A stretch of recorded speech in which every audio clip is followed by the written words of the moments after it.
Bien-aimés, shalom, shalom, fidèles éditeurs de la PPT TV, merci une fois de plus. C'est un plaisir renouvelé de nous retrouver une fois de plus dans le cadre de ce programme d'études hebdomadaires appelé à l'école du sabbat. À l'école du sabbat, c'est l'étude de la parole de Dieu à travers un guide d'études trimestrielles. Et bien évidemment, vous le comprenez, nous parvenons ainsi à la clôture de ce trimestre avec la 13e leçon du troisième trimestre de l'an 2024.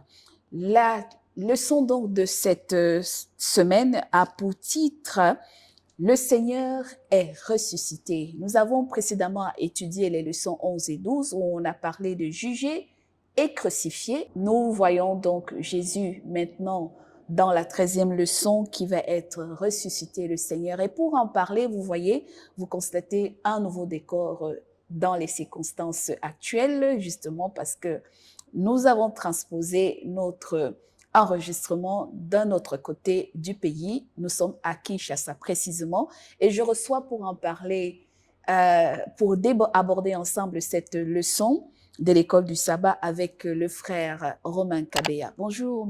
Bonjour ma soeur. Et à côté, tout aussi à côté de moi, à ma gauche, j'ai le pasteur Jérémy. Bonjour, pasteur. Bonjour. Vous avez l'habitude d'écouter certainement ce programme de l'école du sabbat, à l'école du sabbat sur la PPT TV, sur notre chaîne YouTube. Avant donc d'aborder la 13e leçon de ce troisième trimestre 2024 qui s'achève, nous allons demander au frère Romain de nous unir dans la prière. Obéissons à la prière.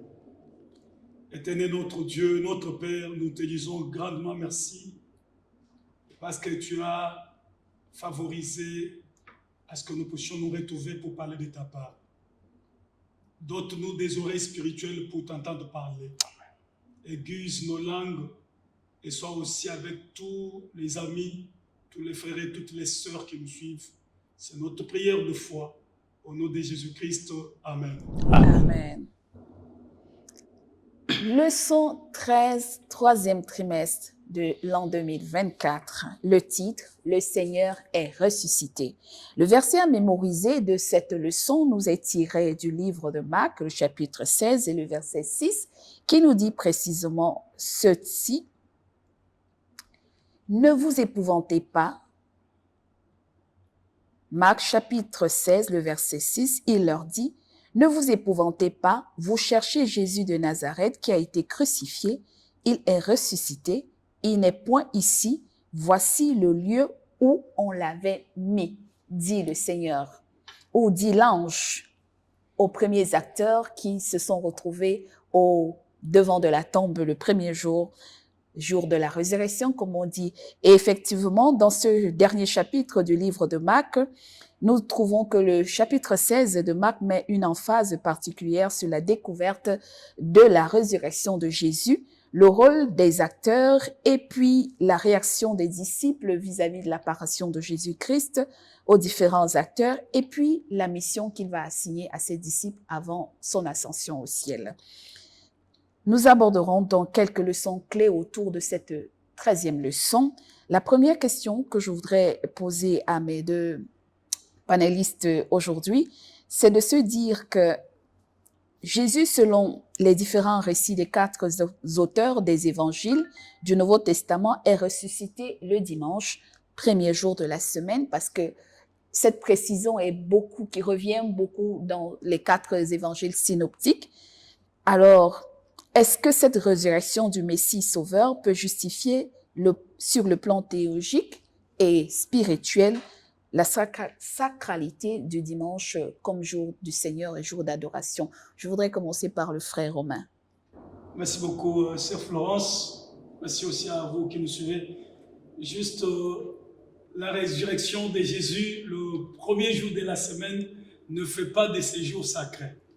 Parce que pour avoir la précision et la vérité, la Bible dit vous sondez les Écritures. Et depuis que nous avons sondé les Écritures, de Genèse à Apocalypse, le dimanche n'est pas devenu un jour sacré, juste Christ est ressuscité en ces jours. Eh bien, c'est important que nous puissions le savoir. Mais rendre ce culte un jour d'adoration, on n'a pas de précision. À moins que ce soit nos téléspectateurs qui puissent nous le dire, que le dimanche, partant de tel passage biblique, tel verset, il n'y en a pas. Nous savons seulement que sur le samedi, c'est comme ça qui est consacré à l'Éternel sacrement. Merci frère Romain, parce que justement, on a au moins ce Matthieu, Marc et Luc qui disent quand même que quand on parle de la mort de Jésus, on parle de la préparation, le jour de la préparation du sabbat, et puis on insiste, le sabbat était passé ou après le sabbat, le premier jour de la semaine. Pasteur, quelle leçon capitale retenir dans cette précision? Pourquoi les évangélistes insistent sur cette précision? Justement, l'insistance est une preuve qui avertissait. C'est comme si Dieu voulait déjà nous avertir au préalable qu'il y aurait des éléments perturbateurs qui pourraient changer le sens. Le jour de la résurrection de Jésus, la résurrection de Jésus est un grand événement. Mais le jour de la résurrection de Jésus est un non-événement. On ne va pas faire du jour de la résurrection un motif de tailler tout un culte au détriment ou en tournant le dos, en cassant, en brisant même la loi fondamentale, la morale que Dieu a donnée aux êtres humains. Vous voyez? C'est comme si le phénomène de la résurrection devenait un vice, quelque chose de péjoratif qui venait déranger même le fondement que Dieu a déjà jeté concernant la morale des êtres humains. Donc, si nous voulons nous réjouir de la résurrection de Jésus, nous ne devrions pas nous réjouir en détruisant les jalons que Dieu a déjà placés. Par exemple, en remplaçant le jour de l'adoration qu'il a établi, le 4e commandement, le jour du sabbat, le 7e jour de la semaine, au premier jour de la semaine. Vous voyez, en ce moment-là, il n'y a plus de réjouissance. Il n'y a aucune réjouissance en brisant ou en détruisant, en désobéissant à la loi de Dieu. Donc, la résurrection de Jésus est un sujet de gloire, de joie et d'honneur, de salut pour nous. Mais le jour de la résurrection de Jésus n'est pas un événement, un héritage ou un legs pour nous les croyants afin de commencer de changer la loi de changer la loi de et Dieu même sous le temps, prétexte. Et même le temps. Oui, Daniel Daniel nous avertit. Et c'est comme ça que j'aime la précision que le frère Romain a donnée. Sonder les Écritures. Parce qu'il y a une différence entre lire la Bible et sonder les Écritures. Lorsque vous sondez, vous questionnez les Écritures, elles vous répondent. Elles vous donnent des réponses précises sur les questions que vous vous posez. Et en sondant les Écritures, il y a des avertissements que Dieu nous a déjà donnés des centaines d'années auparavant avec le prophète Daniel, qu'il arrivera un temps où on espérera une puissance, un système religieux espérera changer le temps et la loi. C'est vrai qu'on ne nous donne pas des détails sur comment est-ce que, sur quelle base on va s'appuyer, mais on nous avertit. Mais voilà qu'avec la résurrection de Jésus, le Satan utilise la circonstance pour dire qui est contre Jésus, qui peut refuser Jésus, qui peut être contre la résurrection du Sauveur. Alors faisons de ce jour-là un jour mémorial d'adoration, et de cette manière-là, on va maintenant enfreindre la loi de Dieu et tourner le dos à la loi de Dieu. Et c'est ça le grand conflit. La contrefaçon. La contrefaçon. Voilà. Merci pour ces précisions, pasteur. On comprend qu'aujourd'hui, la plupart des dénominations ou des communautés religieuses célèbrent leur culte d'adoration au jour du Seigneur le dimanche, alors que les évangiles disent précisément que dimanche est le premier jour de la semaine. Et justement, le prétexte pour la plupart des dénominations, telle qu'elle a été instituée, c'est de se dire que comme Jésus était ressuscité le premier jour, c'est pour cela qu'il est important de changer la loi de Dieu ou qu'il était nécessaire de ramener l'adoration du sabbat au dimanche. Mais la parole de Dieu nous inspire et nous enseigne que quiconque essaiera de changer la loi de Dieu pour quelconque motif que ce soit n'est pas donc la rectitude de l'obéissance des lois de Dieu. Nous devons rester très focus et fidèles à l'obéissance de la loi de Dieu telle qu'elle a dit. Le sabbat reste le sabbat et le premier jour reste le premier jour de la semaine. Maintenant, si on s'en tient vraiment au message de la résurrection, mais comment comprendre vraiment la place et la symbolique de la résurrection dans la vie chrétienne? Frère Romain. Merci beaucoup. l'apôtre Paul dit que s'il n'est pas mort et ressuscité, même notre foi est est vaine. vaine. Donc notre foi trouve son fondement dans la résurrection de Jésus. Ainsi, cette nouvelle, c'est la meilleure des nouvelles que nous avons à annoncer aux gens. Parce que même quand on parle de la Sainte Seine, quand vous mangerez, vous allez annoncer au sujet de la mort, de la résurrection, jusqu'à ce que je revienne. Donc, on doit prêcher ça. D'accord. Alors, mais cette nouvelle n'a pas enchanté tous les disciples. Parce que quand votre maître, lui, était arrêté, quand votre maître a été tué, Ils ont fui, ils se sont il faut dispersés. voir comment ils se sont comportés. Donc, ça a diminué un peu la foi. Parce qu'il se disait peut-être que c'est lui qui viendrait nous sauver de l'esclavage, mais voici qu'il est arrêté. Donc ça a été une grande peur. Eux-mêmes se cacher. C'est une bonne nouvelle, mais pour les disciples à l'époque, ça a beaucoup perturbé. Et même pour leur sécurité, ils ont eu peur. Mais la résurrection de Jésus, c'est ça même la bonne nouvelle, c'est ça même le salut de toute l'humanité. Alors, quel message d'espérance derrière la résurrection, pasteur Jérémie? J'ai beaucoup aimé le sens de la question. Hein, quelle portée significative, hein, la résurrection de Jésus peut avoir sur la vie chrétienne, nous les croyants, nous aujourd'hui, nous qui en parlons maintenant. Parce que vous savez que nous, ici, nous reconnaissons chrétiens. C'est beaucoup plus simple pour nous d'aborder la question dans ce sens. Mais vous remarquez qu'il y a encore plusieurs milliards de gens dans le monde qui ne se reconnaissent pas chrétiens et qui auront peut-être du mal à comprendre la portée significative de la résurrection de Jésus. Ici, j'aimerais faire un retour très loin parce que la mort et la résurrection de Jésus est perçue chez les êtres humains, je parle ici des êtres humains, en tant que c'est une délivrance. Voilà. Donc, nous étions piégés dans le péché, parce que vous vous souviendrez que l'homme a fait un choix en choisissant la méthode de gouvernance du diable en préférence de celle de Dieu. Et cela nous a piégés dans un péché où notre sort était scellé. Et lorsque le Christ a incarné la chair humaine, parce qu'il n'y a personne qui pouvait payer le prix qu'il fallait afin de nous racheter. Parce que le salaire de ce que nous avions fait, c'était évidemment la mort. Et l'humanité tout entière était condamnée à cela. Que vous soyez chrétien, que vous soyez musulman, tout ce que vous voulez. Vous faites partie de la race humaine.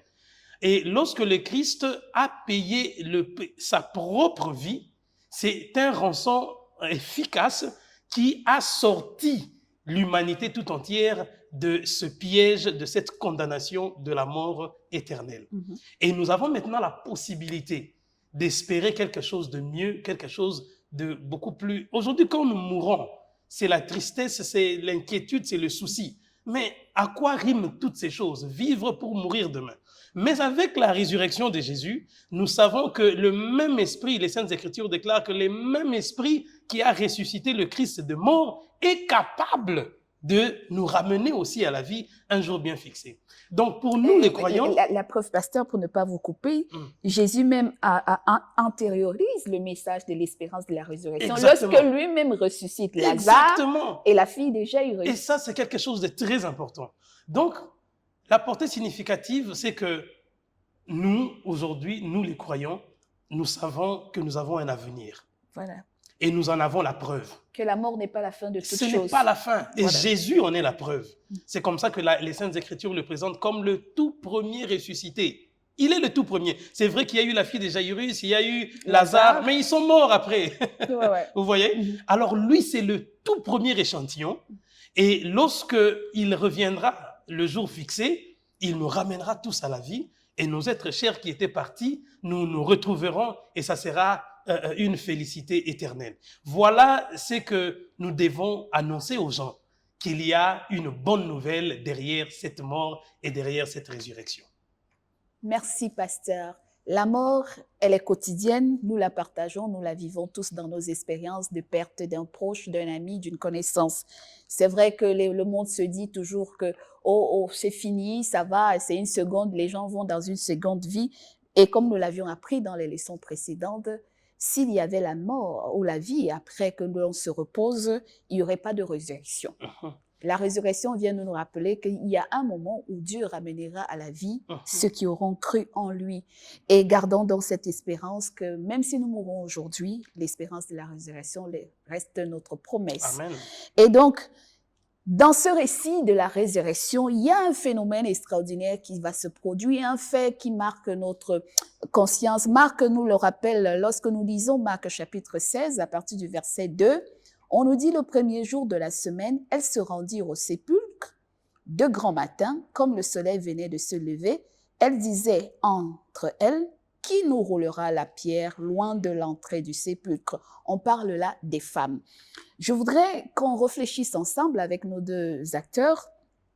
Pourquoi Dieu ou Jésus préfère ou laisse que ce soit les femmes qui découvrent les premières sa résurrection? Frères romains, les disciples étaient là. Et bien avant même au chapitre précédent de 15, Marc 15, Marc nous dit que les femmes ont suivi Jésus jusqu'à ce qu'on l'a placé dans la tombe. Voilà. Au calvaire, elles étaient là alors que les hommes, les disciples avaient fui, disparu, mais elles ont été là jusqu'à la crucifixion, jusqu'à ce qu'il expire. Et puis elles sont allées regarder jusqu'où le tombeau il a été enseveli, et le matin, elles étaient les premières à s'y rendre pour faire l'onction d'embaumement du corps, comme dans la plupart des traditions où il y a les embaumements des défunts avant leur ensevelissement. Malheureusement, Jésus a été enseveli sans avoir connu ce rituel, et les femmes ont voulu le rattraper le lendemain. C'était trop tard. Il était trop tard, le bon monsieur était déjà ressuscité. Pourquoi avoir laissé que ce soit les femmes qui découvrent le mystère de la résurrection? Merci beaucoup de la question. Je sais, la Bible dit, vous me chercherez et vous me trouverez. Si vous me cherchez de tout votre cœur. Voilà. Le problème, c'est pas comme si c'était une prédestination que ce sont les femmes. Mais Dieu a permis juste que celles qui étaient de première soient les femmes. Parce que les femmes, de par leur nature, bon, je parle d'abord de leur statut à l'époque. Un message venant de la femme, vous voyez, il a nourri 5000 hommes sans compter les femmes et les enfants. Donc, la femme, on ne pouvait pas forcément accepter son message. Mais peut-être c'était pour la véracité du message, que ça puisse passer par étapes pour que les gens comprennent. Ça, c'est un. Deuxième chose que je vais évoquer, c'est que de par nature, la femme a été toujours clémente. Ce sont les femmes qui ont pleuré quand elles ont vu. Même aujourd'hui, c'est aujourd'hui où les choses commencent à changer, ma soeur. Où quelqu'un est amputé d'un bras, et puis même les femmes rient et passent. Non, auparavant, la femme pouvait s'arrêter, commencer à pleurer sans connaître la personne. Et de pareilles femmes, je crois, elles sont encore là. Je voudrais même insister, parce que ça, c'est Marc qui le dit, qu'elles étaient Marie de Magdala, Marie, mère de Jacques, et Salomé. Mais dans le récit de Luc, où on dit même que elle est venue avec les disciples, Marie de Magdala, et puis les disciples, eux, ils ont vu le linceul par terre, ils sont partis en courant. Elle est restée. Marie de Magdala est restée pleurer devant la tombe. Je prends juste Marie de Magdala. Et c'est là où Jésus apparaît. L'engagement que nous avons chacun avec Dieu, ça part aussi de ce qu'on reconnaît, de ce que Jésus a fait pour nous et à nous. Alors, si vous voyez quelqu'un très engagé à l'église dans les affaires de Dieu, c'est juste pour que vous compreniez qu'est-ce que Dieu a fait avec lui. Marie de Magdala, Jésus avait chassé les démons en elle. Alors, en Jésus, elle trouve toute sa vie. Donc, elle doit rechercher Jésus. Je trouve que c'est ça aussi la motivation, qu'elle soit la première à rester toujours, à rencontrer Jésus, à ramener le message. Et elle a été la première à voir Jésus en personne, pasteur. Exactement. Le rôle des femmes. Le rôle des femmes, c'est très important qu'on évoque ça dans cette leçon, parce que le sujet du genre, même dans la foi, est un sujet qui fait gaspiller beaucoup de salive. Voilà. Et c'est quelque chose qui laisse naître des brèches donnant à une certaine forme d'orgueil, de complexe et de bien de choses à la fois. Vous voyez, dans l'Antiquité, la femme était considérée comme une personne peu instruite et à qui peu de droits étaient donnés pour l'instruction, le témoignage. Donc, on pouvait vous pouvez avoir un problème quand un homme vient témoigner et vous amenez le témoin qui est une femme, on ne vous écoute pas. Vous ne pesez pas. Les témoignages de l'homme pèsent plus que celui de la femme. Et ici, Dieu choisit les personnes les plus rejetées. Il utilise les personnes les plus démunies. Il utilise les personnes les plus vulnérables, les personnes les plus rejetées. Et c'est à elles qu'il confie la responsabilité de la proclamation de la résurrection. C'est un grand témoignage. Et c'est une grande leçon pour nous. Aujourd'hui, lorsqu'on entend les gens parler au sujet, débattre au sujet de pour ou contre le rôle de la femme dans le ministère, la proclamation, la prédication et tout ce que vous voulez, dites tout ce que vous voulez. Mais elles étaient les dernières à l'assister à la tombe. Et elles étaient les premières à annoncer qu'il n'est plus mort. Il est ressuscité. Vous voyez ça? Donc, la position c'est une leçon. Dieu veut nous instruire que ce n'est pas à nous de déterminer qui est comment et qui peut quoi. C'est Dieu. Dans l'œuvre de Dieu, c'est d'abord Dieu. C'est lui qui choisit dans sa grâce et il peut élire qui il veut. Et peu importe vos critères des hommes, non, la femme ne pèse pas, son témoignage est comme ci, comme ça. Jésus a voulu que ce soit les femmes. Et encore, on peut dire que c'est un acte de réparation parce qu'on sait que le péché est entré par la femme. Peut-être Jésus a voulu que par ce message, que la femme soit restaurée dans son... Bon, je n'aimerais pas insister sur cet aspect parce que je vais encourager ceux qui condamnent la femme en disant que l'homme n'a pas péché, c'est la femme qui est venue créer des problèmes ici. Je ne veux pas aller dans ce sens-là. Je sais que Dieu est un Dieu d'amour. Amen. Dieu pardonne à tout le monde. Ce n'est pas parce qu'elle a été la première à être entraînée dans un péché, par la voie d'un mensonge, qu'on va tout faire reposer sur lui. Non, la personne qui a porté le poids et le fardeau du péché, c'est le Christ. C'est le Christ. Et le Christ seul. Et même, avant même la résurrection, on connaît la conversion de la femme samaritaine. C'est la première femme évangéliste qui, avec son témoignage, va faire convertir 3000 personnes en un seul jour, après sa rencontre avec Jésus. Donc, les femmes ont un rôle très important à jouer dans ce ministère et elles doivent continuer à le faire. Merci. Et elles doivent continuer. Voilà. Et autour de ça, justement, on remarque l'incrédulité des disciples eux-mêmes. Les femmes viennent leur dire, Jésus est ressuscité. Elles disent, Et puis Jésus va apparaître à 2 autres disciples qui vont leur dire, Jésus a dit, je vous précède en Galilée. Ils vont ne pas croire jusqu'à ce que Jésus leur apparaisse au soir du souper, pendant qu'ils sont dans la maison en train de se lamenter. Jésus leur apparaît de manière extraordinaire. Le message sur le doute et l'incrédulité, sur le mystère même de la résurrection, et même sur le personnage de Jésus. Quel message pour nous aujourd'hui? Eux qui ont vécu ça, mais qui ont douté du message de la résurrection. Nous, aujourd'hui, qui avons même de la peine à croire même que Jésus a existé, qu'est-ce que l'incrédulité produit aujourd'hui dans la marche de notre humanité? Oui, merci beaucoup, ma sœur. Être incrédule, même aujourd'hui, c'est un fléau qui continue son périple. Mais nous devons savoir que Jésus a prononcé des paroles à Thomas, que ceux qui m'ont accepté sans m'avoir vu, ils sont les bienheureux. Donc, nous devons fournir les efforts. Aujourd'hui, accepter Jésus, c'est question seulement de rester dans sa parole, faire ce qu'il veut, l'accepter. Parce que cette période, il y a beaucoup de sceptiques.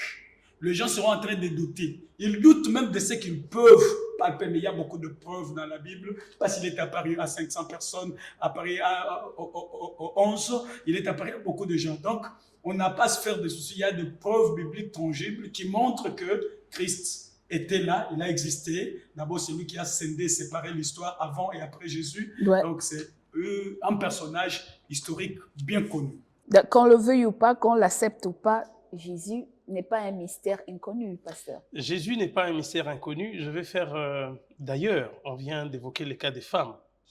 Le fait même que ce soit les femmes qui soient les premiers témoins à annoncer la résurrection de Jésus confirme la véracité de son existence. De par leur appartenance dans la classe sociale antique. Et voilà. Elles sont une preuve irréfutable. Si c'était sorti des hommes, On aurait dit, bon, c'est le propre des hommes, de toute façon, et voilà, c'est inventé, voilà, c'est fabriqué. Mais ici, j'aimerais revenir sur la question du doute. Vous avez soulevé un point très important en disant que eux qui ont vu, ils ont vécu, ils ont palpé, mais ils ont quand même douté. C'est la preuve que le doute n'est pas nouveau. Même nous qui vivons actuellement, le doute n'est pas quelque chose de nouveau. Il existe, il est en nous. C'est une lutte que chaque personne doit mener. Vous savez, lorsque la Bible présente la foi, le salut comme un effort individuel et personnel, c'est pour nous aider à ressortir du plus profond de nous le fondement même du choix que nous opérons en croyant en Jésus ou en ne pas croire. C'est comme ça qu'il dit que celui, allez-y prêcher, c'est lui qui croira sera sauvé. Très bien. Mais celui qui ne croira pas sera condamné. Vous voyez? Donc ici, le doute peut nous servir, parce que c'est une histoire qui est passée, il peut nous servir de leçon afin de nous préparer à affronter les réalités de la vie. Parce que le doute, ce n'est pas que sur la résurrection de Jésus. Il y a le doute sur beaucoup d'aspects encore concernant Jésus dans notre vie.